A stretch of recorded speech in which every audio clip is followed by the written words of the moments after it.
Mummy ఇది ఏం చేస్తున్నా? ఇట్లా నాన్న చూపిస్తా. వంకాయ మసాలా చేశాను, లేత వంకాయలు, కమ్మగా వచ్చింది కూర. చూడండి, వేడి వేడి రసం పెట్టాను. వాతావరణం చల్లగా ఉంది కదా. అవునా?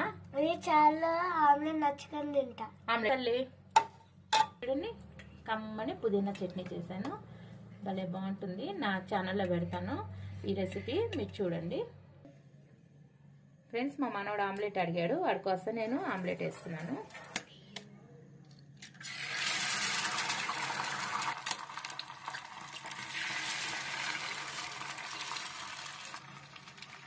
ఫ్రెండ్స్, ఎల్లో ఇలా బ్రేక్ చేయాలి, మొత్తం ఇట్లా స్ప్రెడ్ చేసుకోవాలి.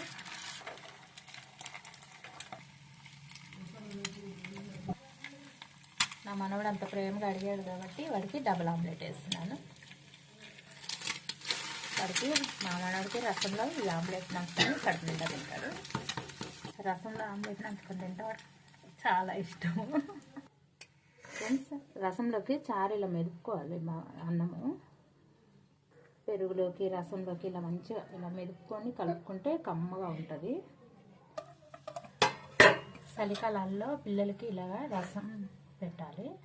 జలుబులు, గొంతు నొప్పులు అవి ఉంటాయి కదా, తగ్గుతాయి. ఇలా వేడివేడిగా రసంతో వేసి పెడితే పసిపిల్లలకు కానీ మనం కూడా అలా తినాలి ఇలాగా. ఫ్రెండ్స్, నెయ్యి వేద్దాము, పిల్లలు కదా, నెయ్యితో బాగుంటుంది రసం అన్నం. ఫ్రెండ్స్, ఆమ్లెట్ రసం అన్నం రెడీ అయింది. నేను మా మామూడికి ఇస్తాను. యశ్వాస్, తిన్నానా? నీకు రసం అన్నం కల్పించాను. ఆమ్లెట్ రసం తిని నాకు టేస్ట్ ఎలా ఉందో చెప్పాలి నువ్వు, ఓకేనా?